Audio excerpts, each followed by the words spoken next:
Marcus Aurelius aliandika, kama mtu anaweza kunionyesha kwamba ninachofikiri au kufanya si sahihi, nitafurahia kubadilika, kwa maana nitatafuta ukweli ambao hakuna mtu aliyewahi kuumizwa nao kweli. Anaumia ni ule anaendelea kudanganyika na kutokujua kwake mwenyewe. Umuhimu wa hekima.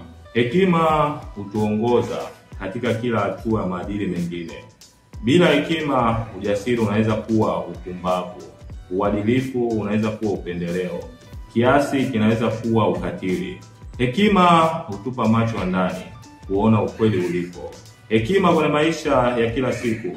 Mjasiriamali anaweza kuwekeza pesa kwa tamaa na kupoteza kila kitu. Mstoa mwenye hekima ataangalia takwimu, kuchambua hatari na kuamua kwa busara. Mtu anayekasirika